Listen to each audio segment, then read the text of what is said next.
눈의 여왕, 7가지 이야기 중 첫 번째 이야기, 깨진 거울 조각 이야기. 자, 이제 이야기를 시작할게요. 이 이야기를 다 읽으면 지금보다 훨씬 더 많은 것을 알게 될 거예요. 나쁜 악마 이야기거든요. 악마 중에서도 가장 나쁜 악마, 악마 그 자체 말이에요. 어느 날 악마는 기분이 무척 좋았답니다. 특별한 거울을 만들었거든요.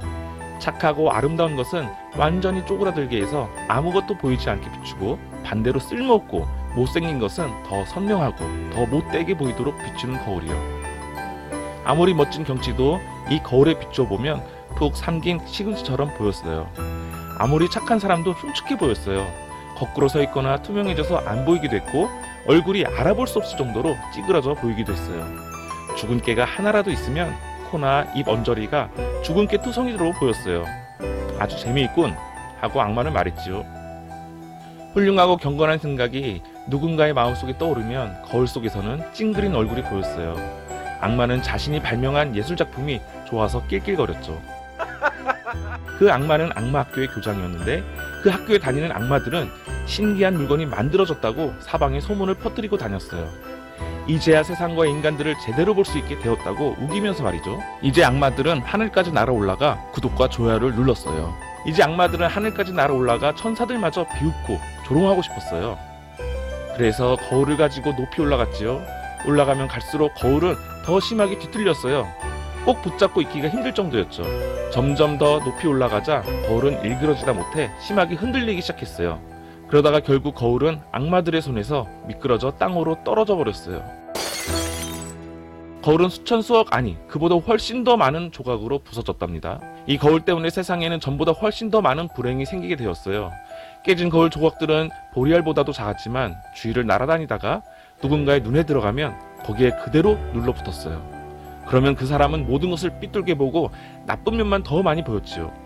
작은 거울 조각이었지만 그 하나하나에 원래 거울이 가지고 있던 힘이 똑같이 들어있었거든요. 몇몇 사람들은 심장에 거울 조각이 박혀서 정말 끔찍해졌어요. 심장이 얼음 조각으로 변해 버렸거든요. 어떤 거울 조각은 아주 커서 유리창으로 쓰기도 했는데, 이 유리창으로 친구를 바라보는 건 정말 고약한 일이었죠. 또 어떤 조각은 안경이 되었는데, 이런 안경을 쓴 사람은 제대로 정확하게 볼 수가 없었어요. 악마는 이 모습이 너무나 재밌어서 배꼽을 잡고 웃어댔답니다. 하지만 바깥 세상에는 여전히 남은 그 깨진 거울 조각들이 떠다니고 있었지요. 그래서 우리는 다음 이야기를 듣게 되었죠. 두 번째 이야기, 남자아이와 여자아이. 커다란 도시에는 집도 많고 사람도 많아서 저마다 정원을 가꿀 작은 공간조차 없었어요. 그래서 사람들은 대개 화분에 꽃을 키우는 것으로 만족해야 하지요. 그런 도시에 가난한 두 아이가 살았어요. 두 아이는 화분보다 조금 더 큰 정원을 가지고 있었지요. 둘은 남매는 아니었지만 친남매처럼 사이가 좋았어요. 두 아이는 서로 마주보는 다락방에서 살았어요. 두 지붕이 서로 맞닿아 있었고, 지붕 사이로 홈통이 지나는 곳에 작은 창문이 나 있었죠. 그래서 이쪽 창문에서 저쪽 창문으로 가려면 홈통 하나만 지나면 되었답니다. 두 아이의 부모는 각각 커다란 상자에다 채소와 작은 장미를 길렀어요. 두 장미나무는 훌륭하게 자랐어요. 그 상자들은 홈통이 가로지르는 곳에 걸쳐져 있었어요. 그래서 두 집의 창문 사이에는 마치 꽃담 두 개가 생긴 것처럼 보였답니다. 완두콩 넝쿨은 상자 위로 늘어졌고, 장미나무의 긴 가지는 앞으로 뻗쳐나와 창문에 엉키면서 반대쪽으로 구부러졌어요. 그건 마치 꽃과 잎으로 만든 개선문 같았지요. 상자가 아주 높은 곳에 있어서 아이들은 거기에서는 놀 수 없었어요. 하지만 종종 상자 뒤편의 집으로 나가 장미 아래에 놓인 작은 의자에는 앉아서 놀 수 있었어요. 둘은 그곳에서 재밌게 놀았답니다. 그러나 겨울에는 이런 즐거움도 맛볼 수가 없었어요. 창문이 완전히 얼어버렸거든요. 하지만 그때도 두 아이는 난로에 달군 구리동전을 언 유리창에 갖다 댔어요. 그러면 밖을 내다볼 수 있는 둥글고 멋진 구멍이 생겼답니다. 창문에 난 구멍에는 예쁘고 부드러운 눈이 반짝거리고 있었어요. 한 남자아이와 한 여자아이의 눈이었죠. 남자아이는 카이였고 여자아이는 게르다였어요. 여름이라면 둘은 금방 나가서 만날 수 있었겠지만, 겨울이라 긴 계단을 내려갔다가 다시 그 계단을 올라가야 했지요. 밖에는 눈이 퍼붓고 있었으니까요. 할머니가 말했어요. 저건 흰 벌들이 떼지어 날아다니는 거란다. 남자아이가 물었어요. 저기에 여왕벌도 있나요? 남자아이는 진짜 벌들 중에는 여왕벌이 있다는 걸 알았거든요. 그럼 믿고 말고, 여왕벌은 언제나 벌들이 가장 많은 곳에 있단다. 여왕벌은 몸집이 가장 크고 땅 위에 조용히 내려앉아 있는 법이 없어. 곧장 먹구름 속으로 날아가 버리지. 한밤중에는 자주 도시의 거리를 날아다니다가 창문을 들여다보거든. 그러면 창문들이 저렇게 이상하게 얼어버리는 거야. 꼭 꽃처럼 보이게 말이다. 두 아이가 소리쳤어요. 맞아요, 저도 봤어요. 이제 두 아이는 할머니의 말이 사실이라는 걸 알았어요. 여자아이가 물었어요. 눈의 여왕이 이 안으로 들어올 수 있나요? 남자아이가 소리쳤어요. 들어올 테면 오라지. 내가 따뜻한 난로로 녹여버릴 거야. 할머니는 남자아이의 머리를 쓰다듬으며 다른 이야기를 들려주었어요. 저녁에 카이는 집에서 옷을 갈아입다가 창가에 놓인 의자에 올라가 작은 구멍으로 밖을 내다보았어요. 밖에는 눈이 내리고 있었는데 그중 가장 큰 눈송이가 꽃상자 한쪽 모서리에 내려앉았어요. 그 눈송이는 점점 더 커지더니 마침내 곱고 하얀 옷을 입은 아가씨가 되었지 뭐예요. 그 옷은 수백만 개의 빛나는 눈송이로 만들어져 있었어요. 아가씨는 정말 아름답고 연약해 보였지만 몸이 눈부시게 반짝이는 얼음으로 만들어져 있었어요. 그런데 몸이 살아있었어요. 두 눈이 맑은 별같이 반짝거렸지만 부드러운 눈빛은 아니었답니다. 아가씨는 창문 쪽을 보고 고개를 끄덕이며 손짓을 했어요. 카이는 무서워서 의자에서 뛰어내렸죠. 그 순간 창문 밖에 커다란 새가 날아가는 것이 보이는 듯 했어요. 다음날 맑은 서리가 내리고 그 다음날에는 눈이 녹았어요. 그리고 마침내 봄이 왔어요. 해가 비치고 초록싹이 트고 제비가 둥지를 틀었지요. 두 아이는 창문을 열고 맨 꼭대기 지붕 위에 있는 꽃밭에 앉았답니다. 여름이었어요. 이번 여름에는 장미가 얼마나 멋지게 피었는지 몰라요. 여자아이는 장미를 노래하는 찬송가를 배웠어요. 노래를 부르면서 여자아이는 집에 심어둔 장미를 생각했어요. 그리고 남자아이에게 노래를 불러주었고 남자아이도 노래를 부르게 되었지요. 장미꽃이 만발한 계곡에 아기 예수 오시네. 두 아이는 손에 손을 잡고 장미에 입 맞추고는 하느님의 밝은 햇빛을 바라보며 노래했어요. 마치 아기 예수가 함께 있는 것처럼 말이에요. 참으로 멋진 여름날이었죠. 결코 시들지 않을 것 같은 싱싱한 장미 덩굴에 둘러싸여 세상이 얼마나 아름다워 보였는지 몰라요. 카이와 게르다는 동물 그림책을 보며 앉아 있었어요. 바로 그때 교회탑의 시계가 5번 울렸어요.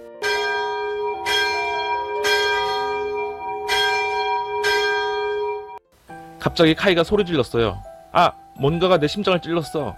눈에도 뭔가가 들어간 것 같아. 게르다는 카이의 목을 꼭 끌어안아 주었어요.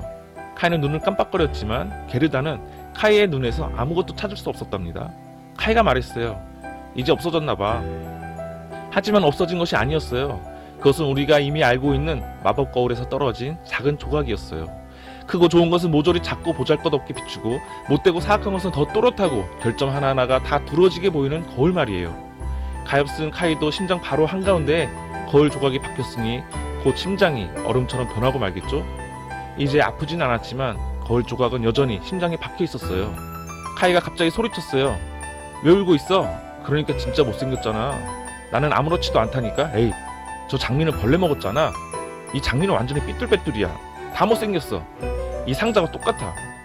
카이는 발로 상자를 걷어찼고 장미 두 송이를 확 꺾어버렸어요. 게르다가 소리쳤죠. 카이, 왜 그러는 거야? 카이는 게르다가 무서워하는 걸 보자 장미 한 송이를 더 꺾고는 게르다를 혼자 두고 창문 안으로 뛰어 들어가 버렸어요. 나중에 게르다가 그림책을 가지고 가자 카이는 그런 건 아기들이나 보는 거라며 비웃었어요. 그리고 할머니가 이야기를 들려줄 때도 하지만 하면서 자꾸만 끼어들었죠. 또 할머니 뒤로 몰래 다가가서 안경을 쓰고는 할머니 흉내를 내는 거예요. 아주 그럴듯해서 사람들은 카이를 보고 웃어댔어요. 곧 카이는 마을의 모든 사람들의 말투와 걸음걸이를 흉내낼 수 있게 되었답니다. 사람들의 독특하고 흉한 모습을 곧잘 그대로 따라했어요. 그러자 사람들은 저 애는 머리가 정말 좋은가 봐 라고 말했지요. 하지만 그것은 심장과 눈에 박힌 거울 조각 때문이었어요. 이제 카이는 진심으로 자기를 좋아하는 게르다까지 놀려댔답니다. 카이는 전과는 전혀 다른 놀이를 했어요. 어린애답지 않게 놀았지요. 어느 겨울날 눈이 오자 카이는 커다란 볼록 렌즈를 가지고 나와 파란 외투의 옷자락에 눈송이를 받았어요. 게르다, 이 렌즈를 봐. 그러나 눈송이 하나하나가 크게 보이고 멋진 꽃이나 십각형 별 모양이 되었어요. 정말 아름다웠지요. 카이가 말했어요. 이게 얼마나 멋있는지 봐. 진짜 꽃보다 훨씬 더 재미있고 완벽하잖아. 녹지만 않는다면 모양도 아주 규칙적이지. 곧 카이는 두꺼운 장갑을 끼고 썰매를 메고 나왔어요. 그리고 게르다에게 다가와 엄마가 다른 남자애들이 노는 광장에 가서 놀아도 된다고 했어 라고 말하고는 가버렸어요. 사내 애들 중에 대담한 녀석들은 광장에서 시골 사람의 마차에 썰매를 묶고 싱싱 달리곤 했어요. 정말 잘 달렸죠. 아이들이 그렇게 놀고 있는데 커다란 썰매가 다가왔어요. 새하얀 썰매에는 온통 하얀 털옷을 입고 하얀 털모자를 쓴 사람이 앉아 있었어요. 썰매가 광장을 2번 돌았을 때 카이가 그 썰매에 자기 썰매를 묶었어요. 썰매는 옆 거리로 곧장 달려갔지요. 썰매를 모는 사람이 뒤를 돌아보고 카이에게 다정하게 고개를 끄덕였어요. 꼭 아는 사이인 것처럼 말이에요. 카이가 자기 썰매를 풀려고 할 때마다 그 낯선 사람이 고개를 끄덕이는 바람에 카이는 그냥 주저앉고 말았어요. 두 사람은 도시를 빠져나갔어요. 이제 눈이 점점 더 많이 내려서 카이는 바로 앞에 있는 자기 손도 볼 수가 없었어요. 커다란 썰매에서 벗어나려고 끈을 풀려 했지만 아무 소용이 없었죠. 카이의 썰매는 큰 썰매에 꼭 붙어서 바람처럼 달려갔어요. 그제야 카이는 크게 소리쳤지만 아무도 듣는 이가 없었어요. 눈은 세차게 내렸고 썰매는 계속 달렸죠. 때때로 울타리나 도랑을 지나려는 것처럼 펄쩍 뛰어오르기도 했어요. 카이는 겁에 질렸어요. 주기도문을 외우려고 했지만 구구단밖에는 생각이 나지 않았답니다. 곧 눈송이가 점점 커지더니 마침내 커다랗고 하얀 닭처럼 보였어요. 닭들이 갑자기 옆으로 튀어오르더니 커다란 썰매가 멈춰섰고 썰매를 몰던 사람이 자리에서 일어섰어요. 털과 모자가 모두 얼음으로 되어 있었어요. 키가 크고 마르고 눈부시게 새하얀 여자였지요. 바로 눈의 여왕이었답니다. 눈의 여왕이 말했어요. 잘 달렸지? 그런데 왜 그렇게 떨고 있니? 내 털옷 속으로 들어와라. 눈의 여왕은 자기 썰매 옆 자리에 카이를 태우고 털옷으로 감쌌어요. 카이는 꼭 눈더미 속에 빠진 기분이었어요. 아직도 춥니? 눈의 여왕은 카이의 이마에 입을 맞추었어요. 아, 얼음보다 더 차가운 입술이었어요. 얼음이 심장을 지나가서 심장의 절반은 벌써 얼음 조각이 되어버렸죠. 카이는 꼭 죽을 것 같았지만 그건 한순간이었어요. 금방 괜찮아지면서 추위가 가셨답니다. 내 썰매를 잊지 마세요. 이것이 가장 먼저 생각난 말이었어요. 카이의 썰매는 하얀 닭에 묶여 있었어요. 이 닭은 등에 썰매를 지고 뒤에서 날아왔어요. 눈의 여왕은 다시 카이에게 입을 맞췄지요. 그러자 카이는 귀여운 게르다와 할머니와 식구들을 모두 잊었답니다. 눈의 여왕이 말했어요. 이제 다시는 키스를 하지 않겠다. 한 번만 더 하면 넌 죽고 말 테니까. 카이가 눈의 여왕을 보았어요. 눈의 여왕은 너무나 아름다워서 카이는 더 멋지고 아름다운 얼굴을 생각해낼 수가 없었어요. 전에 눈의 여왕이 창가에서 손짓했을 때처럼 얼음으로 만들어졌다고 생각되지도 않았고요. 카이의 눈에 눈의 여왕은 완벽해 보였답니다. 전혀 무섭지도 않았어요. 카이는 눈의 여왕에게 분수를 머릿속으로 셈할 수 있다고 말했고 자기 나라의 크기와 인구가 얼마인지도 안다고 했어요. 눈의 여왕은 계속 웃어주었지만 카이는 자기가 아는 것이 많지 않은 것 같았어요. 카이가 넓은 하늘을 올려다보자 눈의 여왕은 카이를 데리고 검은 구름 위로 훌쩍 뛰어올랐어요. 옛 노래를 부르듯이 폭풍과 거세게 휘몰아쳤답니다. 두 사람은 숲과 호수와 바다와 땅 위를 날아갔어요. 차가운 바람이 윙윙거렸고 늑대들이 울부짖었어요. 눈이 우지직거렸고 그 위로 검은 까마귀 떼가 깍깍 울며 날아갔지요. 하지만 더 높은 하늘에서는 밝은 달이 맑게 빛나고 있었답니다. 카이는 길고 긴 겨울밤을 바라보다가 늦게 잠들어 한낮까지 눈의 여왕 발치에서 잠을 잤지요. 세 번째 이야기, 요술쟁이 할머니의 꽃밭. 카이가 돌아오지 않자 귀여운 게르다는 어떻게 지냈을까요? 카이에게 무슨 일이 일어난 거죠? 아무도 몰랐고 아무도 가르쳐주지 않았답니다. 산의 아이들은 다만 카이가 아주 큰 썰매에 제 썰매를 묶는 것을 보았고 그 썰매가 길을 따라 곧장 달려서 도시를 빠져나갔다고만 했어요. 카이가 어떻게 되었는지는 아무도 몰랐어요. 많은 사람들이 눈물을 흘렸고 귀여운 게르다는 특히 아주 오랫동안 슬프게 울었지요.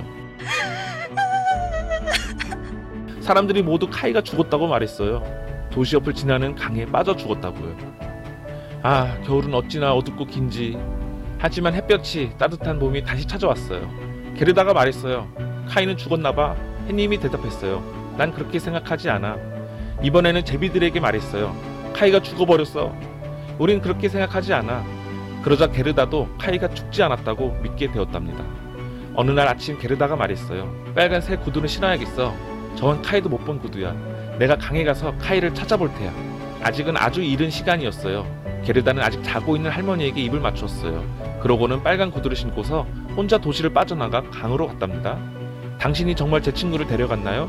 그 애를 돌려준다면 이 빨간 구두를 드릴게요. 신기하게도 광물이 고개를 끄덕이는 것 같았어요. 그래서 게르다는 자기가 가진 것 중에 가장 좋은 물건인 빨간 구두를 벗어서 강물에 던졌어요. 하지만 강기슭 가까이에 떨어진 구두는 다시 떠내려왔어요.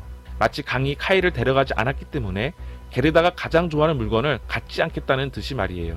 하지만 게르다는 자기가 구두를 멀리 던지지 못한 모양이라고 생각했어요. 그래서 갈대 사이에 있는 배 위 뱃머리에 기어올라가 구두를 물속으로 힘껏 던졌어요. 하지만 배가 제대로 묶여있지 않았던지 게르다가 구두를 던지는 순간 배가 물가에서 멀어져 갔어요. 게르다는 배가 떠나는 걸 알아차리고 서둘러 배 반대편으로 돌아갔지만 이미 배는 강둑에서 1m나 멀어져 버렸어요. 그러고는 전보다 더 빠르게 떠내려갔답니다. 게르다는 몹시 겁이 나서 울기 시작했어요. 하지만 참새들 말고는 듣는 사람이 없었고 참새들은 게르다를 땅으로 데려다 줄 수가 없었어요. 하지만 물가를 따라오며 우리가 있잖아 하고 위로하듯이 노래를 불러주었죠. 배는 강을 따라 계속 떠내려갔어요. 게르다는 신발 없이 긴 양말만 신은 채 배 위에 가만히 앉아 있었어요. 작고 빨간 구두가 뒤를 따라왔지만 배가 너무 빨리 가는 바람에 잡을 수는 없었어요. 강가는 양쪽 모두 아름다웠어요. 예쁜 꽃과 오래된 나무들이 있고 양과 소가 풀을 뜯고 있는 언덕이었죠. 하지만 사람은 보이지 않았어요. 게르다는 생각했어요. 강이 나를 카이에게 데려다 주려나 봐. 그러자 기분이 좋아져서 자리에서 일어나 몇 시간이고 아름다운 초록 강둑을 바라보았어요. 그러다 커다란 벚나무 정원까지 왔어요. 거기에는 초가지붕에 파란 창문과 빨간 창문이 눈에 띄는 작은 집이 하나 있었어요. 문 밖에는 나무 병사 둘이 서서 지나가는 사람들에게 받들어 총을 하고 있었어요. 게르다는 병사들이 살아있는 줄 알고 소리쳐 불렀어요. 물론 병사들은 대답하지 않았죠. 게르다는 병사들에게 아주 바짝 다가갔어요. 강물이 배를 물가로 데려다 주었거든요. 게르다는 좀 더 크게 병사들을 불러보았어요. 그러자 집에서 아주 나이 많은 할머니가 지팡이를 짚고 나왔어요. 할머니는 예쁜 꽃이 그려진 커다랗고 챙이 넓은 모자를 쓰고 있었어요. 아이고 가엾어라. 어쩌다 세찬 물결을 타고 이렇게 멀리까지 떠내려 오게 되었을꼬. 할머니는 물속까지 들어와서 지팡이로 배를 붙잡아 땅으로 끌어당겼어요. 그러고는 게르다를 내려주었어요. 게르다는 땅을 다시 밟게 되어 기뻤지요. 이상한 할머니가 조금 무섭기는 했지만 말이에요. 이리 와서 네가 누구인지 어떻게 여기까지 왔는지 말해보렴. 그래서 게르다는 할머니에게 모든 이야기를 들려주었어요. 할머니는 머리를 흔들며 하고 들었지요. 게르다는 이야기를 모두 마치고 할머니에게 카이를 보지 못했느냐고 물었어요. 할머니는 아직 보지는 못했지만 곧 지나갈 거라고 대답했어요. 게르다에게 슬퍼하지 말고 꽃도 구경하고 버찌도 맛보라고 했지요. 꽃들이 각자 자기 이야기를 들려줄 테니 어떤 그림책보다 낫다고요. 할머니는 게르다의 손을 잡고 작은 집으로 데리고 들어가서 문을 꼭 닫았어요. 창문은 아주 높이 나 있었어요. 햇빛이 비치자 빨갛고 파랗고 노란 창문이 신기한 색깔을 만들어냈어요. 탁자 위에는 먹음직스러운 버찌가 놓여 있었는데 할머니가 마음껏 먹어도 좋다고 하자 게르다는 질리도록 먹었어요. 게르다가 버찌를 먹고 있는 동안 할머니는 황금 빗으로 게르다의 머리카락을 빗어주었어요. 노란 곱슬머리가 게르다의 작고 다정한 얼굴을 감쌌어요. 그러자 게르다는 마치 갓 피어난 장미처럼 보였지요. 할머니가 말했어요. 나는 오랫동안 너처럼 아주 작은 아이를 갖고 싶었단다. 이제 우리 사이좋게 지내자꾸나. 할머니가 머리를 빗겨주자 게르다는 친오빠나 다름없는 카이를 점점 잊게 되었어요. 할머니는 요술을 부릴 줄 알았거든요. 하지만 나쁜 마녀는 아니었답니다. 어린 게르다를 데리고 있고 싶어서 그저 재미로 약간의 요술을 부린 것뿐이었어요. 할머니는 꽃밭에 들어가 장미 덤불 위로 지팡이를 뻗었어요. 그러자 아름다운 장미들이 모두 땅속에 파묻혀버려 장미는 흔적도 없이 사라졌어요. 할머니는 게르다가 장미를 보면 집에 있던 장미를 떠올릴 테고 그러면 카이를 기억해내서 달아나 버릴까봐 두려웠던 거예요. 이윽고 게르다는 꽃밭으로 나오게 되었어요. 얼마나 향기롭고 얼마나 사랑스럽던지요. 상상할 수 있는 모든 꽃이 그 꽃밭에 활짝 피어 있었어요. 사계절이 다 있었죠. 어떤 그림책도 그보다 재미있고 그보다 예쁘지는 못할 거예요. 게르다는 뛸 듯이 기뻐하며 큰 벚나무들 너머로 해가 질 때까지 놀았답니다. 해가 진 뒤에는 파란 제비꽃을 집어넣은 빨간 비단배기를 베고 멋진 침대에 누워 잠이 들었어요. 그러고는 결혼하는 여왕님처럼 영광스러운 꿈을 꾸었답니다. 다음 날도 게르다는 따뜻한 햇볕 속에서 꽃과 더불어 놀았어요. 그렇게 많은 날들이 지나갔어요. 게르다는 모든 꽃을 알게 되었어요. 하지만 꽃이 아무리 많아도 하나가 모자란 것 같았는데 그게 뭔지는 알 수 없었답니다. 어느 날 게르다는 꽃이 그려진 할머니의 모자를 보고 앉아 있었어요. 그 중에 가장 예쁜 꽃이 장미였어요. 할머니는 다른 장미는 모두 없앴지만 모자에 그려진 장미는 깜빡 잊었던 거예요. 늘 하나는 빼먹기 마련이죠. 게르다가 소리쳤어요. 아 그래, 여기는 장미가 하나도 없잖아. 게르다는 꽃밭을 돌아다니며 장미를 찾고 또 찾았어요. 하지만 장미는 보이지 않았어요. 마침내 게르다는 주저앉아 울음을 터뜨렸어요. 게르다의 눈물이 장미덤불이 묻혀있는 그곳에 떨어졌어요. 따뜻한 눈물이 땅을 적시자마자 장미덤불이 솟아올라 묻히기 전처럼 꽃이 활짝 피어났죠. 게르다는 장미를 부여안고 입을 맞췄어요. 그러자 집에 있는 아름다운 장미가 생각났고 마침내 카이도 떠올렸지요. 아, 내가 왜 이렇게 꾸물거리고 있었지? 카이를 찾으러 왔는데 카이가 어디 있는지 아니? 카이가 죽었다고 생각해? 게르다가 장미에게 물었어요. 장미들이 대답했어요. 카이는 죽지 않았어. 우리가 땅속에 있을 때 죽은 사람은 거기 다 있었는데 카이는 없었어. 고마워. 게르다는 다른 꽃들에게 가서 꽃받침을 들여다보며 물었어요. 카이가 어디 있는지 아니? 하지만 꽃들은 모두 햇볕을 쬐며 자기 자신과 요정만을 생각했어요. 게르다는 아주 많은 이야기를 들었지만 아무도 카이를 알지는 못했답니다. 그럼 참나리가 뭐라고 했을까요? 너는 두둥 하는 북소리를 들어봤니? 항상 똑같이 두둥 하고 울려. 여자들의 아침 노래를 들어봐. 성직자들의 외침 소리도. 힌두교도 여인이 화장용 장작더미 위에서 기다랗고 빨간 상복을 입고 서 있어. 불꽃이 자신과 죽은 남편 주위에서 활활 타올라. 하지만 힌두교도 여인은 모여있는 사람들 중에 한 사람만을 생각해. 불꽃보다 더 빨간 그 사람의 눈을, 그 뜨거운 눈길이 영혼 속에서 타오르지. 곧 여인을 불태워서 재로 만들어 진짜 불꽃보다 더 강렬하게 말이야. 가슴에 불도 화장용 불꽃 속에서 죽을 수 있을까? 게르다가 말했어요. 무슨 말인지 하나도 모르겠어. 그게 바로 내 얘기야. 맷꽃 이야기도 들어볼까요? 좁은 길 위에 오래된 기사의 성이 어렴풋이 보여. 붉은 벽을 타고 올라간 담쟁이 덩굴에 나뭇잎이 빽빽하게 덮인 발코니에 아름다운 아가씨가 서 있지. 아가씨는 난간에 기대어 길을 내려다봐. 어떤 장미도 아가씨보다 아름답고 맑지는 않아. 어떤 사람과 꽃도 아가씨보다 더 가볍게 바람에 따라 살랑거리지 못하지.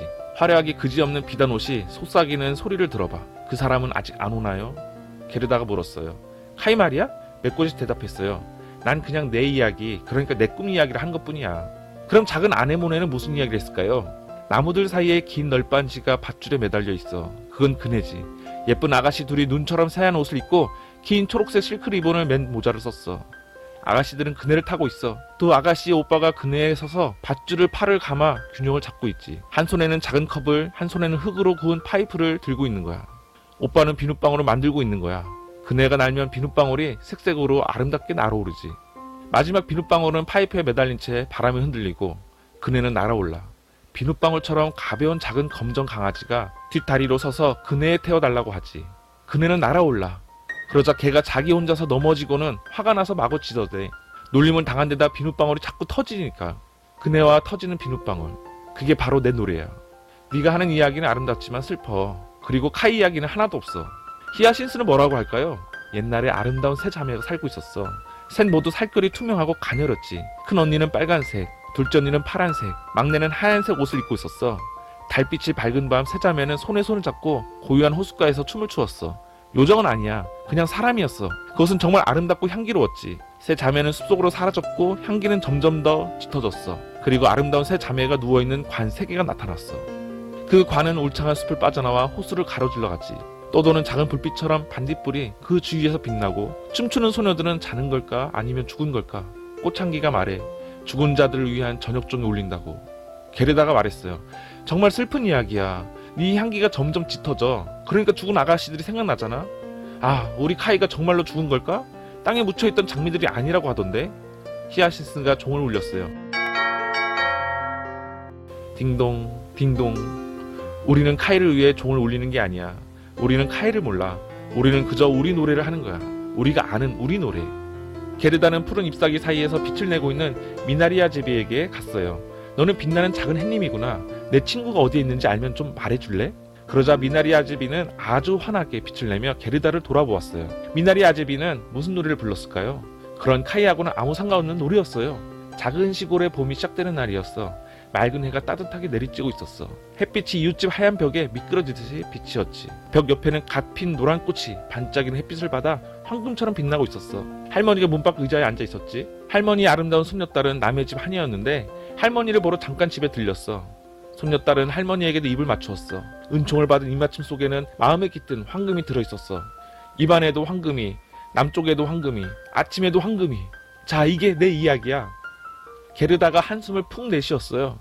카이옵슨 할머니, 맞아. 할머니는 틀림없이 나를 기다리며 슬퍼하고 계실 거야. 카이 때문에 슬퍼하셨듯이 말이야. 하지만 곧 내가 카이를 데리고 집으로 갈 거야.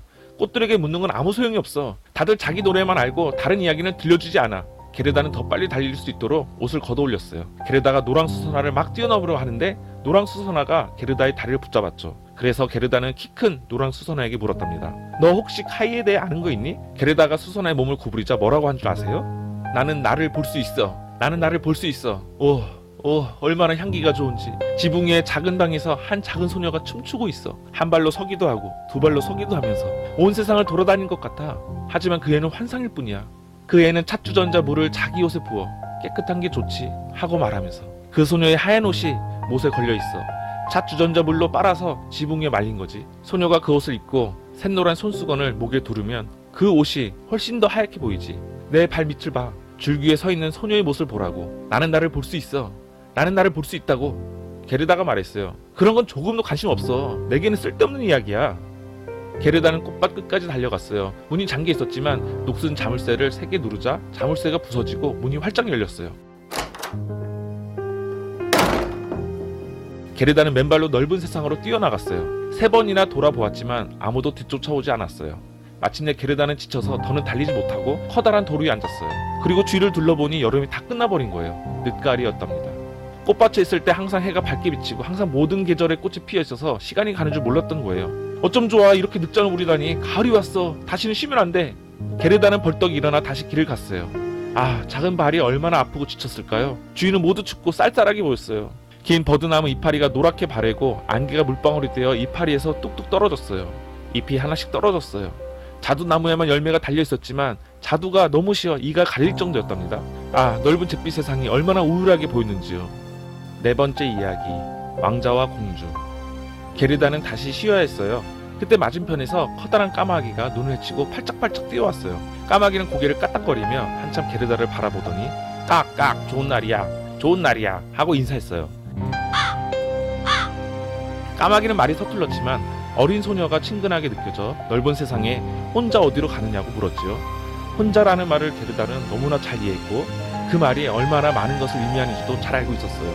게르다는 까마귀에게 이제까지 있었던 이야기를 모두 들려준 다음 카이를 본 적 있냐고 물었답니다.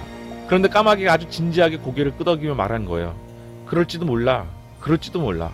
정말이니? 게르다는 까마귀에게 숨이 막힐 정도로 입맞춤을 해댔답니다. 까마귀가 말했죠. 가만 확실하진 않아. 그게 카이인 건 같지만 공주랑 살면서 너를 완전히 잊었을걸? 카이가 공주님이랑 산다고? 그래, 잘 들어. 하지만 사람들 말은 너무 어려워. 네가 까마귀 말을 할 줄 안다면 훨씬 더 이야기를 잘해줄 텐데. 나는 까마귀 말을 몰라. 한 번도 배운 적이 없어. 할머니는 이해하셨을 텐데. 말을 잘하시니까. 나도 배웠더라면 좋았을걸. 괜찮아. 내가 할 수 있는 한 이야기를 잘 해볼게. 그렇게 해서 까마귀는 자기가 아는 이야기를 해주었어요. 지금 우리가 있는 이 나라에 아주 영리한 공주가 살고 있어. 세상에 있는 신문이란 신문은 다 읽고 다시 다 잊어버릴 정도로 영리해. 최근에 이 공주가 왕이 되었는데 그게 그리 재미난 일은 아닌가 봐. 그래서 공주는 왜 나는 결혼하면 안 되는 걸까? 라는 노래를 부르기 시작했어. 뻔하지. 공주는 결혼하고 싶었던 거야. 하지만 대화가 통하는 사람을 원했어. 얼굴만 잘생기고 멍청한 사람은 싫었지. 그런 사람은 지루하니까. 그래서 공주는 시녀들을 불러 모아서 자기 생각을 말했어. 시녀들은 즐겁게 듣고 나서 말했단다. 좋은 생각이에요. 저희도 같은 생각을 했답니다. 하고 이 이야기는 정말 있었던 일이야. 성에서 애완용으로 길러지는 내 애인이 내게 다 말해준 거라고. 내 애인은 성 안을 자유롭게 돌아다니며 이것저것 들을 수 있거든. 물론 그 애인도 까마귀였어요. 까마귀들은 항상 다른 까마귀를 찾지요. 끼리끼리 모인다잖아요. 즉시 하트 모양의 공주 이름의 첫 글자가 새겨진 신문이 나왔어. 신문에는 잘생긴 모든 젊은 남자는 성에 와서 공주와 편히 이야기를 주고받을 수 있다고 났지. 가장 이야기를 잘하는 사람은 공주가 남편감으로 고른다고 말이야. 그럼 내 말을 믿어도 좋아. 내가 여기 앉아있는 것만큼 사실이니까. 그래서 젊은 남자들이 구름같이 몰려들었어. 오고 가는 사람이 정말 많았지만 첫째 날이 지나고 둘째 날이 되어도 성공한 사람은 한 명도 없었지. 궁전 밖에 있을 때는 모두 이야기를 잘했는데 일단 궁전 문에 들어서서 은색 옷을 입고 서 있는 경비대를 보거나 계단에 올라가 황금색 제복을 차려입은 시중들을 보거나 휘황찬란한 방들을 지나기만 하면 그만 당황해버리는 거야. 그리고 공주가 앉아있는 왕자 앞에 서면 아무 말도 못하고 공주가 한 말을 되풀이했어. 누가 자기가 한 말을 또 듣고 싶겠어. 남자들은 궁전에만 들어가면 마취제라도 먹은 듯 잠에 취했다가 다시 거리로 나오면 그제야 말이 술술 나오는 거야. 남자들은 도시문에서 궁전 문까지 줄을 섰지. 나도 그걸 보러 갔어. 남자들은 배고프고 목이 마른데 궁전에서는 미지근한 물 한 잔도 주지 않았어. 똑똑한 남자들은 버터빵을 챙겨왔지만 옆 사람과 나누어 먹을 생각은 하지 않았지. 저 사람을 배고프게 놔둬야지 공주가 배고파 보이는 사람을 고르진 않을 거 아니야? 하고 생각하면서 말이야. 게르다가 물었어요. 하지만 카이는 언제 나와? 카이도 그 줄에 서 있었어? 잠깐 이제 그 이야기를 시작할 참이었어. 셋째 날 한 소년이 온 거야. 말이나 마차도 타지 않고 씩씩하게 성으로 걸어왔지. 그 소년은 너처럼 눈이 반짝거렸고 길고 멋진 머리카락을 휘날리고 있었지만 옷차림은 무척 초라했어. 게르다가 아주 기뻐하며 소리쳤어요. 그건 카이야. 아, 드디어 찾았구나. 게르다는 손뼉을 쳤어요. 까마귀가 또 설명했어요. 등에 배낭을 짊어지고 있었지. 아니, 그건 썰매가 틀림없어. 썰매를 타고 사라졌거든. 그럴지도 몰라. 가까이서 보지는 못했으니까. 하지만 내 애인한테서 알아낸 건데 그 소년이 궁전문을 지나고 은색 옷을 입은 경비원을 보고 계단을 올라가서 황금 제복을 입은 시중들을 보면서도 전혀 당황하지 않다라는 거야. 그 소년은 고개를 끄덕이며 계단에 서 있는 일은 아주 지루하겠네요. 저는 이만 들어가 보겠습니다. 라고 말했다는 거야. 방들은 휘황찬란했지. 고문관들과 대신들이 맨발로 돌아다니며 황금 그릇들을 옮겼대. 그러니 누구라도 엄숙하고 조용해지겠지. 하지만 그 소년의 신발만 시끄럽게 끽끽거렸는데도 하나도 당황하지 않았대. 그건 틀림없이 카이야. 카이는 새 신발을 신었거든. 새 신발이 할머니 방에서 끽끽거리는 소리를 들은 적이 있어. 까마귀가 이야기를 계속했어요. 그래, 틀림없이 신발이 끽끽댔지. 그리고 그 소년은 물레만한 큰 진주 위에 앉아있는 공주에게 겁도 없이 성큼성큼 다가갔다는 거야. 시녀들은 시중꾼을 거느리고 시중꾼들은 또 조수를 거느리고 기사들도 하인들을 거느리고 하인들의 하인들과 하인들이 따로 거느린 시동들까지 모두 모여있었지. 그 사람들은 문에 가까이 있을수록 자부심이 강했대. 하인들의 하인인 시동들은 슬리퍼를 항상 신고 있었는데도 얼마나 거만하게 문가에 서 있었는지 감히 얼굴을 쳐다볼 수 없을 정도였대. 게르다가 더듬거리며 말했어요. 끔찍한 일이네. 그런데 카이가 공주와 결혼하게 됐어? 내가 까마귀가 아니었더라면 내게 약한 자가 있다고 해도 공주와 결혼했을 거야. 내가 까마귀 말을 할 때처럼 그 소년은 말을 잘했다고 하더라고. 그 말도 내 애인한테 들었어. 그 소년은 쾌하라고 다정했어. 결혼하려고 온 것도 아니었고 그냥 공주의 지혜로운 말을 듣고 싶어서 왔던 거야. 그 소년은 공주가 마음에 들었고 공주도 그랬지. 그래, 틀림없이 카이였을 거야. 카이는 아주 영리한 데다 분수를 머릿속으로 계산할 수 있거든. 아, 나를 그 성으로 데려다 줄 수 없겠니? 말은 쉽지만 어떻게 그렇게 하지? 내 애인과 의논해 볼게. 좋은 도움말을 해줄 거야. 있지, 너처럼 어린 여자아이는 궁전에 못 들어가거든. 아니, 들어갈 수 있을 거야.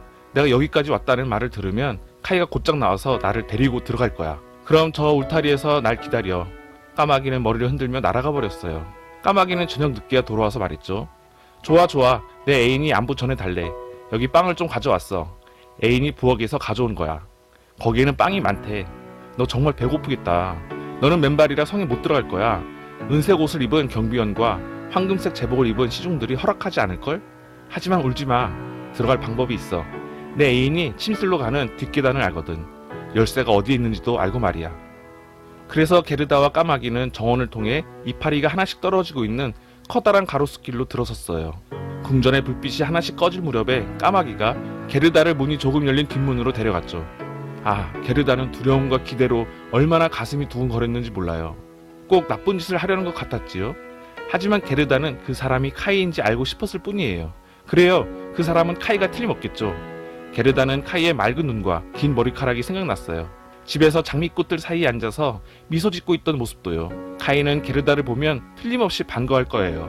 자기를 위해서 그 먼 길 왔다고. 카이가 돌아오지 않아서 집에서 모두 얼마나 걱정하는지 말해주면 말이에요. 정말 두렵기도 하고 기쁘기도 했답니다. 이제 계단에 이르렀어요. 선반 위에는 작은 등불이 타오르고 있었고 바닥 한가운데는 머리를 이리저리 돌리며 게르다를 보고 있는 애완용 까마귀가 있었어요. 게르다는 할머니에게서 배운 대로 예의 바르게 인사했어요. 까마귀 애인이 말했어요. 내 애인이 널 아주 좋게 이야기하던데, 어린 아가씨. 내 이야기는 정말 감동적이었어. 등불을 들겠니? 내가 널 안내할게. 아무도 모르게 곧장 갈 수 있단다. 누군가 우리를 쫓아오는 것 같아. 게르다는 무언가에 쫓기듯이 말했어요. 벽에 무언가의 그림자가 비치는 것 같았어요. 휘날리는 갈기와 가는 다리를 가지고 있는 말이며 사냥꾼, 말을 탄 귀족과 기부인들이 말이에요. 까마귀 애인이 말했어요. 이건 다 꿈일 뿐이야. 꿈은 그 주인의 생각을 다른 쪽으로 몰고 가려고 오는 거지. 잘 됐어. 잠자고 있는 모습을 더 가까이서 볼 수 있을 테니. 하지만 네가 높은 자리까지 올라가게 되면 우리에게 고마워야 해. 그러자 까마귀가 말했어요. 두말하면 잔소리지. 첫 번째 방으로 들어갔어요. 장밋빛 세틴 천이 걸려있고 조화들이 벽에 장식되어 있었죠. 꿈은 벌써 이 방을 휙휙 지나가고 있었어요. 너무나 빨리 지나쳐버려 게르다는 꿈속의 귀족과 귀부인들을 볼 수가 없었답니다. 방들은 갈수록 더 화려해졌어요. 그래요, 어리둥절할 정도였죠. 이제 드디어 침실에 들어왔어요. 천장은 아주 고급스러운 유리 나뭇잎이 달린 커다란 야자수 모양이었고 방 한가운데는 침대 2개가 굵은 황금 줄기 위에 놓여 있어 꼭 백합 2송이처럼 보였어요. 하얀 침대에는 공주가 자고 있었어요. 다른 한 침대는 빨간색이었는데 게르다는 거기서 카이를 찾아보았어요. 빨간 꽃잎 하나를 치우자 갈색 목덜미가 보였어요. 아, 그건 카이였답니다. 게르다는 카이의 이름을 큰 소리로 부르며 등불을 가까이 댔지요. 갑자기 좀 전에 꾸었던 꿈들이 말 등에서 방 안으로 돌진해 들어왔어요. 그 소년이 잠을 깨 고개를 돌렸어요. 아, 그 소년은 카이가 아니었어요. 목덜미만 카이와 닮았을 뿐이었어요. 젊고 잘생긴 왕자였지요. 공주도 하얀 백합 침대에서 고개를 들고 눈을 깜빡이며 누가 있느냐고 물었죠. 그러자 게르다는 흐느껴 울며 이제까지 있었던 모든 일들을 이야기했고 까마귀들이 자기를 도와주었다고 말했어요. 왕자와 공주는 너무 가엾어라 하고 말하면서 까마귀들을 칭찬했어요. 이번에는 화를 내지 않겠지만 다시는 그러지 말라고 했고요. 그러고는 까마귀들에게 상을 내렸어요. 공주가 물었어요.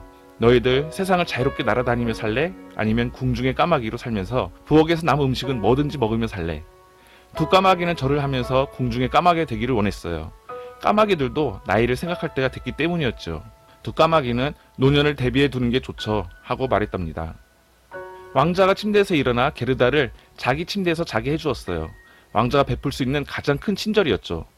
게르다는 두 손을 꼭 모으고 생각했어요. 다들 정말 착한 마음씨를 가졌어 하고요. 게르다는 눈을 감고 조용히 잠들었답니다. 그러자 모든 꿈들이 다시 날아 들어왔죠. 꼭 천사같이 생긴 이들이 썰매를 끌고 있었고 카이가 고개를 끄덕이며 그 작은 썰매에 타고 있었어요. 하지만 그건 모두 꿈에 불과했어요. 게르다가 깨자마자 다시 사라져버렸죠. 다음날 아침 게르다는 머리끝에서 발끝까지 비단과 벨벳으로 치장했어요. 왕자와 공주는 게르다에게 성에서 함께 즐겁게 살자고 했지요. 하지만 게르다는 다시 세상으로 나가 카이를 찾고 싶었어요. 그래서 작은 마차와 마차를 끌 말과 작은 부츠 한 켤레만 달라고 부탁했어요. 게르다는 부츠뿐만 아니라 토시와 깔끔한 옷도 얻었어요. 그리고 떠날 준비가 다 되었을 때 순금으로 된 마차가 문 앞에서 기다리고 있었어요. 마차에 새겨진 왕자와 공주의 문장이 별처럼 빛나고 있었죠. 마부와 하인과 길잡이들이 모두 머리에 금관을 쓰고 말 위에 앉아 있었어요. 왕자와 공주는 게르다를 마차에 태워주며 행운을 빌었답니다. 이제는 결혼식을 올린 까마귀가 5km를 같이 가주었어요. 뒤로 앉아 타고 가면 멀미했기 때문에 게르다 옆에 앉아서 갔지요. 까마귀 안에는 날개를 펴고 문가에 서서 배웅했어요. 궁중 까마귀가 된 뒤로 너무 많이 먹어서 두통이 시달리고 있던 터라 같이 갈 수 없었거든요. 마차에는 설탕 과자가 잔뜩 실려 있었고 좌석 아래에도 호두 과자와 과일이 있었어요. 왕자와 공주는 잘 가요 잘 가 하고 소리쳤어요. 게르다는 슬퍼서 눈물을 흘렸답니다. 그러자 까마귀도 따라 울었어요. 그렇게 둘은 5km를 함께 가서 다시 작별을 했어요. 참으로 힘든 이별이었답니다. 까마귀는 나무 위로 날아올라 밝은 햇빛처럼 빛나는 마차가 안 보일 때까지 검은 날개를 퍼덕였어요. 다섯 번째 이야기, 산적의 딸. 울창한 숲속을 지날 때 마차가 횃불처럼 빛나는 바람에 산적들은 눈이 부셔 참을 수가 없었답니다. 저건 황금이다 황금이야! 산적들은 소리치며 앞으로 달려나가 말을 붙잡고는 마부와 하인과 길잡이들을 죽이고 게르다를 마차 밖으로 끌어냈어요. 길고 뻣뻣한 수염에 눈 위를 거의 덮는 털복숭이의 눈썹을 기른 늙은 여자 산적이 게르다를 보고 말했어요. 통통하고 귀여운 게 호두를 먹고 살이 쪘나 보네? 집에서 키우는 새끼양처럼 맛있겠는걸? 어디 한번 맛을 볼까? 늙은 여자 산적은 소름이 끼치도록 번쩍번쩍 빛나는 칼을 들고 나왔어요. 그때 늙은 여자 산적이 악 하고 소리를 질렀어요. 심술궂고 못된 자기 딸이 등에 매달려 귀를 물었거든요. 늙은 여자는 이 못된 것 하고 소리를 질렀어요. 그래서 게르다를 죽일 기회를 놓쳤어요. 산적의 어린 딸이 말했어요. 저 애는 나랑 놀 거야. 토시랑 예쁜 옷은 내가 갖고 저 애는 내 침대에서 나랑 같이 자야 해. 그러면서 또다시 자기 엄마의 귀를 물어서 여자 산적은 펄쩍 뛰며 빙빙 돌았고 그걸 본 강도들이 웃어댔어요. 자기 자식이랑 춤추는 모습 좀 봐. 껄껄껄. 산적의 딸이 말했어요. 나 마차에 탈 거야. 산적의 딸은 매우 고집이 세고 버릇이 없었기 때문에 자기 마음대로 할 수 있었어요. 그래서 산적의 딸과 게르다는 마차를 타고 그루터기와 바위를 지나 깊은 숲속으로 들어갔죠. 산적의 딸의 키는 게르다만 했지만 훨씬 힘이 세고 어깨가 넓었어요. 피부는 갈색이었고 새까만 눈은 왠지 슬프게 보였답니다. 산적의 딸은 게르다의 허리를 꼭 안고 말했어요. 날 화나게 하지만 않으면 아무도 널 못 죽여. 그런데 너 공주야? 아니. 게르다는 이제까지 일어난 일을 모두 이야기해 주었어요. 자기가 카이를 얼마나 좋아하는지도요. 산적의 딸은 아주 진지하게 게르다를 보더니 살짝 고개를 끄덕이면서 말했어요. 내가 너한테 화가 나더라도 아무도 널 못 죽여. 차라리 내가 직접 널 죽일 거야. 그러더니 게르다의 눈물을 닦아주고 부드럽고 따뜻한 토시 속에 두 손을 넣었어요. 이윽고 마차가 멈춰섰고 둘은 산적의 성 마당으로 들어갔어요. 성은 꼭대기에서 바닥까지 갈라져 있었어요. 까마귀 떼가 그 틈에서 나와 날아갔어요. 사람이라도 잡아먹을 수 있을 만큼 커다란 불독들이 짖지 않게 길들여져 있는지 조용히 뛰어다니고 있었어요. 낡고 침침한 큰 방의 돌바닥 위에서는 밝은 불이 타오르고 있었어요. 연기는 천장을 떠돌며 스스로 출구를 찾아다녔어요. 커다란 가마솥에는 수프가 끓고 있었고 꼬챙이에 끼운 산토끼와 집토끼가 불 위에서 구워지고 있었죠. 산적의 딸이 말했어요. 오늘 밤에는 나랑 같이 내 작은 동물들이랑 자자. 둘은 음식을 먹은 다음 집과 깔개가 놓여있는 방 한 구석으로 갔어요. 두 사람 머리 위로 100마리가 넘는 비둘기가 웻가지어 해에 앉아 있었어요. 모두 자는 줄 알았는데 두 소녀가 오자 몸을 약간씩 돌렸어요. 산적의 딸이 말했어요. 저 비둘기들 다 내 거야. 그러고는 가장 가까이 있던 비둘기를 재빠르게 잡아다가 다리를 쥐고 마구 흔들었어요. 그 바람에 비둘기는 날개를 퍼덕였어요. 얘한테 입 맞춰줘. 산적의 딸은 게르다의 얼굴에 비둘기를 들이댔어요. 저기에 숲의 악당들이 앉아있어. 산적의 딸은 벽에 뚫린 구멍에 박혀있는 가지들을 가리키며 말을 이었어요. 저 비둘기 두 마리는 숲의 악당들이야. 잘 가두어두지 않으면 곧장 날아가 버려. 얘는 내 오랜 친구 음머야. 산적의 딸은 꼭 묶여있던 술록의 뿔을 잡아 끌고 왔어요. 술록은 목에 잘 닦아 윤이 나는 구리종을 달고 있었지요. 얘도 꼭 묶어둬야 해. 안 그러면 달아나 버릴 테니까. 저녁마다 내가 날카로운 칼로 얘의 목을 간지리면 아주 무서워한단다. 산적의 딸은 벽에 갈라진 틈에서 긴 칼을 꺼내 들고 술록의 목을 긁어댔어요. 가엾은 술록은 발을 버둥거렸어요. 산적의 딸은 깔깔 웃어대고는 게르다와 자러 갔어요. 너는 잘 때도 칼을 옆에 두니? 게르다는 조금 겁을 먹고 칼을 바라보았어요. 나는 항상 칼을 갖고 잠을 자. 무슨 일이 일어날지 모르잖아? 그건 그렇고 카이라는 애랑 네가 왜 넓은 세상으로 나오게 됐는지 다시 한번 이야기해줘. 그래서 게르다는 처음부터 다시 이야기했어요. 산비둘기가 머리 위에서 구구거렸고 다른 비둘기들은 잠들었어요. 이윽고 산적의 딸은 게르다의 목에 팔을 두르고 다른 손에는 칼을 쥐고 코를 골며 잠들었어요. 하지만 게르다는 눈을 감을 수가 없었어요. 죽을지도 모르니까요. 산적들은 불 주위에 모여 노래하며 술을 마셨고 늙은 여자 산적은 비틀거리며 이리저리 돌아다녔어요. 어린 여자아이한테는 끔찍한 광경이었죠. 그때 산비둘기가 말했어요.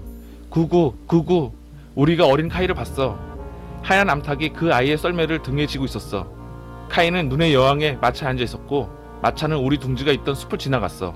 눈의 여왕이 어린 비둘기들을 얼려버려서 우리 둘 빼고는 모두 죽었어. 구구, 구구. 게르다가 물었어요. 뭐라고? 눈의 여왕이 어디로 가고 있었지? 그걸 알고 있어? 눈의 여왕은 아마 라플란드로 가고 있었던 것 같아. 그곳에는 1년 내내 얼음과 눈이 있거든. 줄에 묶여있는 술록에게 물어봐. 그러자 술록이 말해주었어요. 그곳은 눈과 얼음으로 덮여있는 아주 멋진 곳이야. 넓고 빛나는 평원에서 누구든 자유롭게 뛰놀 수 있어. 거기에는 눈의 여왕의 여름 별장이 있지. 하지만 진짜 궁전은 북극 근처에 있는 스피츠베르겐에 있어. 게르다가 외쳤어요. 아, 카이, 카이. 산적의 딸이 소리를 질렀죠.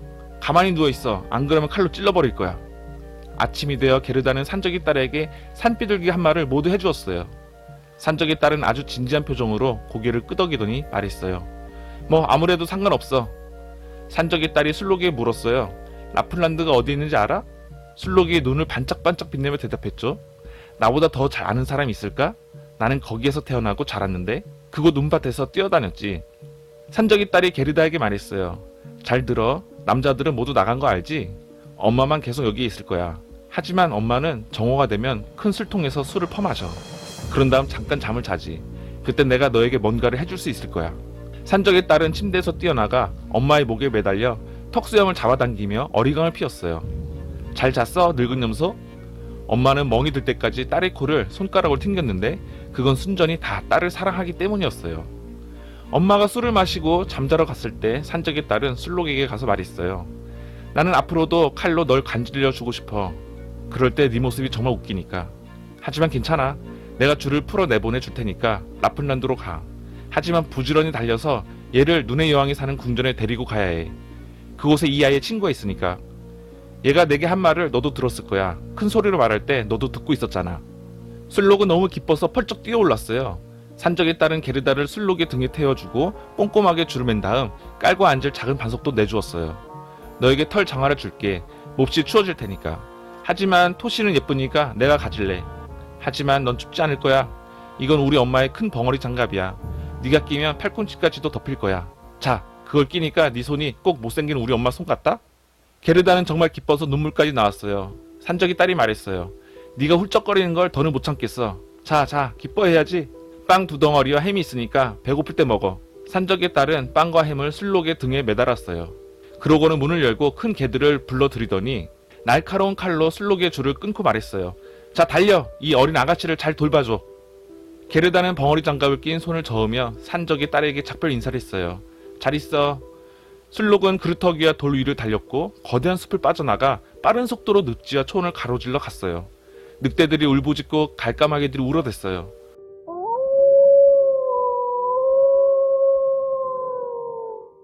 술록은 쉿쉿 하고 공기를 갈랐죠. 그건 마치 하늘이 불을 내뿜는 것 같았답니다. 술록이 말했어요. 전 우리나라에서 볼 수 있는 오로라야. 얼마나 아름다운 빛인지 좀 봐. 그런 다음 술록은 밤낮으로 달렸어요. 게르다와 술록은 빵과 햄이 바닥나고 나서야 라플랜드에 도착했지요. 6번째 이야기, 라프족 할머니와 핀족 여자. 게르다와 술록은 어느 작고 초라한 오두막집에 도착했어요. 지방은 땅에 거의 닿았고 문은 너무 낮아서 들어가고 나갈 때 배를 깔고 기어다녀야 했어요. 집 안에는 고래의 기름 등잔에 생선을 요리하고 있는 라프족 할머니가 혼자 있었죠. 술록은 할머니에게 게르다의 이야기를 다 들려줬어요. 물론 자기 이야기를 먼저 했지요. 술록에게는 자기 이야기가 더 중요한 것 같았으니까요. 게르다는 추워서 기진맥진한 나머지 말을 할 수가 없었답니다. 아, 가엾어라. 아직도 갈 길이 멀었단다. 핀마르크까지 150km는 더 남았어. 눈의 여왕은 그곳에 살면서 저녁마다 푸른 불꽃을 피우고 있거든. 내가 마른 대구에 몇 글자를 써줄게. 종이가 없으니까. 그걸 핀족 여자에게 편지로 줘. 핀족 여자가 나보다 더 잘 알려줄 거야. 게르다가 몸을 녹이고 음식을 먹으며 기운을 차리는 동안 라프족 할머니는 마른 대구에 몇 글자를 썼어요.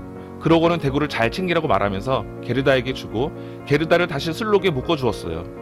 게르다는 술록을 타고 다시 달렸지요. 번쩍번쩍 빛이 높은 하늘에서 번쩍였어요. 밤새도록 아름다운 파란 오로라가 타오르고 있었답니다. 둘은 핀마르크에 도착해서 핀족 여자의 굴뚝을 두드렸어요. 그 집에는 문이 없었거든요. 굴뚝 안은 어찌나 덥던지 핀족 여자는 옷을 거의 벗은 채 돌아다녔어요. 몸집이 작고 아주 더러웠죠. 핀족 여자는 게르다를 보자마자 옷을 벗기고 벙어리 장갑과 부츠를 벗겼어요. 안 그랬다면 너무 더워서 못 참았을 거예요.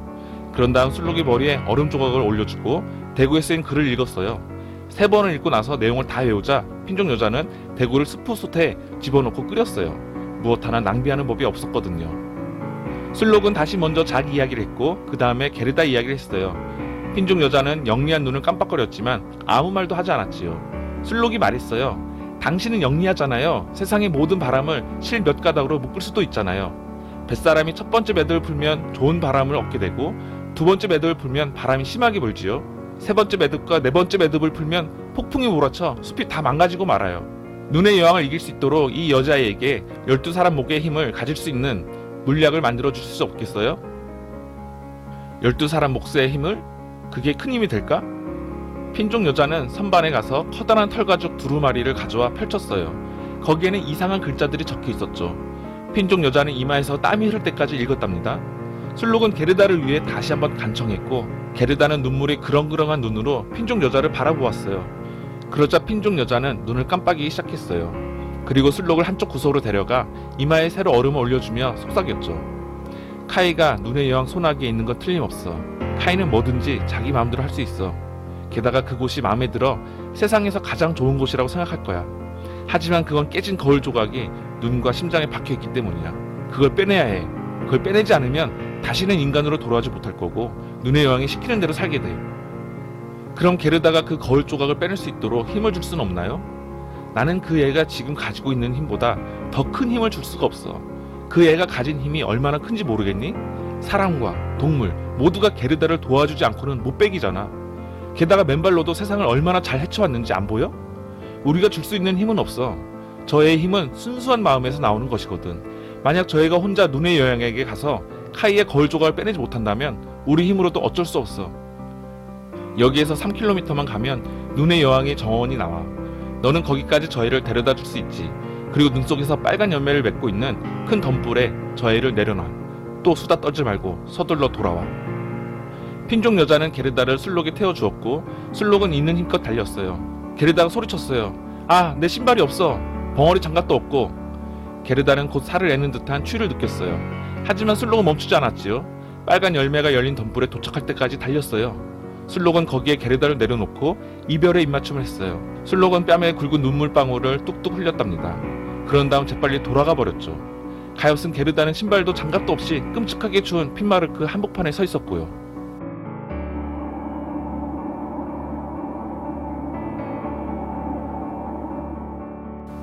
게르다는 온 힘을 다해 앞으로 달려갔어요. 수많은 눈송이가 내려오고 있었죠. 하지만 하늘에서 떨어지는 눈송이가 아니었어요. 하늘에서는 아주 밝은 오로라가 반짝이고 있었는걸요. 눈송이는 길 위에서 달려왔고 가까이 오면서 점점 더 커졌어요. 게르다는 볼록 렌즈로 눈송이를 들여다보았을 때 그게 얼마나 크고 아름다웠는지 생생히 기억하고 있었어요. 하지만 여기 눈송이는 훨씬 길고 훨씬 끔찍했어요. 모두 살아있었어요. 눈송이들은 눈의 여왕이 보낸 병사들로 아주 이상한 모양을 하고 있었어요. 어떤 것은 못생긴 커다란 호저같이 생겼고 또 어떤 것들은 머리를 쳐들고 또아리를 튼 뱀 같았어요. 또 어떤 것들은 털을 곤두세우고 있는 살찐 곰 같기도 했지요. 모두가 눈부시게 새하얗고 살아있는 눈송이였답니다. 그때 게르다가 주기도문을 외웠어요. 너무 추워서 입김을 연기처럼 내뿜었답니다. 입김은 점점 짙어지더니 작은 천사로 변했고 땅에 닿아서는 점점 더 커졌어요. 천사들은 모두 투구를 쓰고 손에는 방패와 창을 들었어요. 천사들의 수는 점점 늘어서 게르다가 주기도문을 마치자 천사 부대가 게르다 주위에 모여 끔찍한 눈송이들을 창으로 찔러대고 있었어요. 눈송이들은 수백 개의 조각으로 부서져 버렸죠. 게르다는 다시 용기를 내어 앞으로 갈 수 있었어요. 천사들이 게르다의 손과 발을 어루만져 주자 게르다는 추위를 덜 느끼고 눈의 여왕의 궁전에 더 빨리 갈 수 있었답니다. 카인은 뭘 하고 있었을까요? 카인은 게르다에 대한 생각을 전혀 못하고 있었어요. 특히나 게르다가 궁전 앞에 있을 줄은 꿈에도 몰랐답니다. 7번째 이야기, 눈의 여왕이 성에서 일어난 일. 성벽은 휘몰아치는 눈으로 이루어져 있었고 창문과 문은 살을 내는 듯한 바람으로 이루어져 있었어요. 100개가 넘는 방이 있었는데 모두 눈으로 만들어졌지요. 가장 큰 방은 길이가 몇 킬로미터나 되었답니다. 강한 오로라가 그 방들을 비추고 있었는데 방이 얼마나 크고 휑한지 얼마나 춥게 빛났는지 몰라요. 어디에도 즐거움이 없었어요. 폭풍이 연주하는 음악에 맞춰 뒷다리로 서서 우아하게 춤을 추는 곰들의 작은 무도회조차 없었죠. 흰여우 아가씨들의 조촐한 다과에도 없었고요. 눈의 여왕이 지내는 방은 커다랗고 텅 비어 있어 더 추웠어요. 오로라가 빛을 환하게 내뿜어 오로라의 가장 아래에서 가장 높은 곳까지 얼마나 되는지 잴 수도 있었답니다. 이 방 한가운데는 꽁꽁 언 호수가 있었는데 호수의 얼음은 수천 개의 조각으로 갈라져 있었어요. 하지만 하나하나의 모양이 다 똑같아서 완벽한 예술작품 같았어요. 눈의 여왕은 궁전에 돌아오면 항상 호수 한가운데 앉아 자기는 이성의 거울 속에 앉아있는 거라고, 이 거울은 세상에 하나뿐인 최고의 거울이라고 말했답니다. 카인은 추위로 새파랗다 못해 꺼멓게 변해 있었어요. 하지만 카인은 자기가 그렇다는 걸 알아차리지 못했답니다. 눈의 여왕의 입맞춤으로 추위를 느낄 수 없게 되었고 심장은 얼음 조각으로 변해버렸거든요. 카인은 날카로운 얼음 조각 몇 개를 이리저리 움직이며 여러가지 방법으로 맞춰보고 있었어요. 얼음 조각으로 뭔가를 만들고 싶었거든요.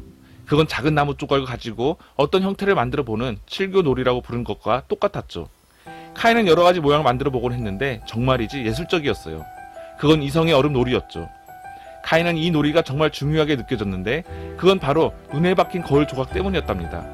카인은 조각들로 어떤 낱말을 만들고 싶었지만 자기가 맞추려고 하는 낱말이 무엇인지 알 수가 없었어요. 그 단어는 바로 영원이었죠. 언젠가 눈의 여왕이 말했어요. 네가 그 단어를 발견한다면 널 놔주마. 그리고 온 세상과 새 스케이트도 내게 주지. 하지만 카인은 그걸 발견할 수가 없었어요. 지금 나는 따뜻한 방으로 가봐야겠다. 가서 검은 솥을 한번 들여다보고 와야지. 좀 하얗게 칠해야겠어. 그래야 해. 포도와 레몬에 도움이 되도록 말이야. 눈의 여왕은 이렇게 말하고 멀리 날아가 버렸어요. 검은 솥이란 에티나 화산과 베수비오 화산을 말하는 거였죠. 카인은 몇 킬로미터나 뻗어있는 커다란 얼음방에 혼자 앉아 얼음 조각들을 바라보았죠. 너무나 깊이 생각이 잠겨서 몸 안에서 뭔가 깨지는 소리가 들렸어요. 꼼짝도 하지 않고 뻣뻣이 앉아 있어서 꼭 얼어 죽은 것 같았답니다. 그때 게르다가 커다란 문을 지나 넓은 방으로 걸어 들어왔어요. 살을 애는 듯한 바람이 불고 있었지만 게르다가 주기도문을 외우니 바람이 잡는 것처럼 가라앉았죠. 게르다는 거대한 텅 빈 추운 방에 앉아있는 카이를 보았어요. 게르다는 카이를 알아보고 순살같이 달려갔어요. 카이를 꼭 껴안으면서 소리쳤어요. 카이, 카이, 드디어 널 찾았구나. 하지만 얼어붙은 카이는 꼼짝도 하지 않고 앉아있을 뿐이었죠. 그런 카이를 보고 게르다는 뜨거운 눈물을 흘렸답니다. 그 눈물이 카이의 가슴에 떨어졌지요. 눈물은 카이의 심장으로 스며들어 얼음을 녹였고 얼음물은 그 깨진 거울 조각을 흘려보냈죠. 카이가 게르다를 바라보자 게르다는 노래했어요. 장미가 피고 지네 언젠가 아기 예수를 만나리. 그러자 카이가 울음을 터뜨렸어요. 눈물이 줄줄 흐르면서 눈에서도 거울 조각이 빠져나왔어요. 그제야 카이는 게르다를 알아보고 기뻐서 소리쳤어요. 게르다, 게르다, 지금까지 어디 있었어? 여긴 어디지? 카이가 주위를 둘러보았어요. 여기는 너무 춥잖아. 방이 너무 크기만 하고 텅 비었어. 카이가 게르다에게 딱 붙어 떨어지지 않자 게르다는 웃다가 울다가 하며 기뻐서 어쩔 줄 몰랐어요. 둘이 기뻐하자 주위의 얼음 조각들마저 즐거워 춤을 춰왔답니다. 그러다 지쳐서 쓰러진 얼음 조각이 하나의 낱말을 이루었어요. 카이가 알아내면 카이를 풀어주고 온 세상과 새 스케이트까지 주겠다고 눈의 여왕이 얘기했던 바로 그 낱말을요. 게르다가 카이의 뺨에 입을 맞추자 카이의 뺨이 붉어졌어요. 눈에 입을 맞추자 카이의 눈이 게르다의 눕처럼 빛이 났고요. 게르다는 카이의 손과 발에도 입을 맞추었고 그러자 카이는 생기를 완전히 되찾아 원래대로 건강한 모습이 되었어요. 눈의 여왕이 돌아와도 끄떡없었어요. 카이를 풀어줄 글자들이 반짝이는 얼음 조각으로 쓰여 있었으니까요. 이제 두 아이는 손에 손을 잡고 거대한 얼음 궁전을 빠져나왔어요. 할머니와 지붕 위에 있는 장미에 대한 이야기를 나누면서요. 둘이 가는 곳마다 바람이 멎었고 햇빛이 내리쬐었어요. 빨간 열매가 달린 덤불에 다다르자 술록이 기다리고 서 있었어요. 다른 젊은 술록을 데리고 있어요. 술록은 아이들에게 따뜻한 우유를 주고 입을 맞추었어요. 그런 다음 두 술록은 카이와 게르다를 태우고 먼저 핀족 여자에게 데려갔어요. 핀족 여자는 두 아이가 따뜻한 방에서 몸을 녹이게 하고 집으로 가는 길을 가르쳐 주었어요. 그런 다음 라푸족 할머니에게 갔고 라푸족 할머니는 새 옷을 만들어 주고 썰매도 준비해 주었답니다. 두 술록은 아이들 옆에서 함께 달려나가 경계선까지 따라왔어요. 거기에는 푸른 싹이 돋아나고 있었어요. 카이와 게르다는 두 술록과 라푸족 할머니에게 작별 인사를 했지요. 잘가. 이제 갓 태어난 작은 새들이 지저귀기 시작했고 숲은 푸른 잎들로 채워지고 있었어요. 숲 언저리에 아름다운 말을 탄 어린 소녀가 있었어요. 빨간 모자를 쓰고 권총집에 권총 두 자를 놓고 말이에요. 바로 산적의 딸이었지요. 집에 있는 것이 지루해서 우선 북쪽으로 떠나온 길이래요. 마음에 안 들면 다른 곳으로 갈 수도 있고요. 산적의 딸은 즉시 게르다를 알아보았고 게르다도 산적의 딸을 알아보았어요. 정말 즐거운 만남이었답니다. 산적의 딸이 카이에게 말했어요. 이렇게 돌아다닐 수 있게 되었다니 얼마나 좋으니? 세상 끝까지 찾아다닐 만한 가치가 있는 아이인지 한번 보자. 게르다는 산적의 딸의 뺨을 토닥이며 왕자와 공주의 안부를 물었어요. 두 사람은 외국으로 여행 다니고 있어. 그럼 까마귀는? 아, 숲까마귀는 죽었어. 숲까마귀 아내는 과부가 되어서 다리에 검은 실을 메고 다니지. 한탄스러운 목소리로 불평을 해대면서. 하지만 그건 다 별 볼 일 없는 수다지 뭐. 이제 내가 어떻게 지냈는지 어떻게 카이를 찾았는지 말해줘. 그래서 게르다와 카이는 자신들의 이야기를 들려주었어요. 산적의 딸이 말했어요. 다 잘됐구나. 산적의 딸은 두 사람의 손을 잡고 그들이 사는 도시를 지나가면 꼭 찾아가겠노라고 약속했어요. 그런 다음 말을 타고 넓은 세상으로 떠났죠. 게르다와 카이는 다시 손을 잡고 걸어갔어요. 걸어갈수록 푸른 잎과 꽃들이 가득한 아름다운 봄이 되었답니다.